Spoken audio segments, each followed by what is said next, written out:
Puisqu'on parle de l'inversion des responsabilités, vous allez voir que la phrase type suivante, elle montre comment justement en inversant les responsabilités, le manipulateur réussit à obtenir ce qu'il veut d'une autre personne.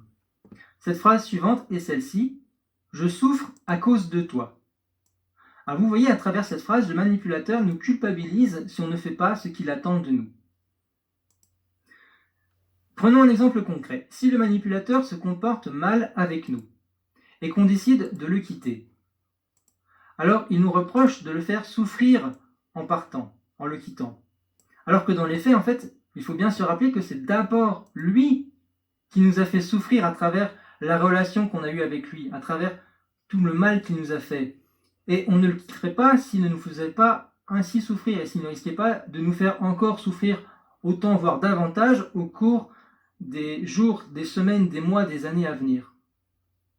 Je souffre à cause de toi, c'est donc une injonction de culpabilité. Le manipulateur vous ordonne, entre guillemets, de vous sentir coupable de ce que vous faites, donc en l'occurrence dans cet exemple, de le quitter. Mais il peut aller encore plus loin dans cette injonction de culpabilité. Il peut par exemple vous dire ceci, dans l'exemple concret que je vous donne à l'instant: si tu pars, tu vas faire du mal à tes enfants, ils ont besoin d'un foyer stable. Vous voyez, non seulement il vous rend coupable de lui faire du mal à lui, de le faire souffrir lui, mais en plus, il vous rend coupable de faire souffrir aussi vos enfants.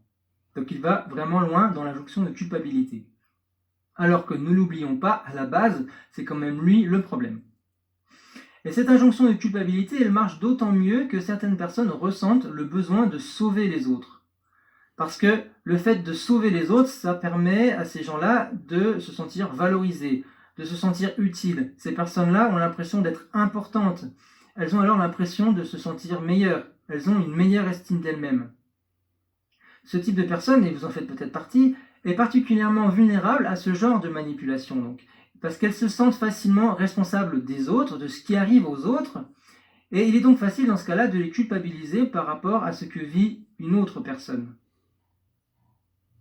Puisqu'elles se sentent responsables, s'il arrive un malheur à une autre personne, elles se sentiront coupables de ce malheur-là. Beaucoup plus facilement que chez d'autres personnes en tout cas. Alors bien sûr, le manipulateur a à sa disposition de nombreuses façons de culpabiliser l'autre. On vient d'en voir une, en voici une autre à travers la phrase suivante.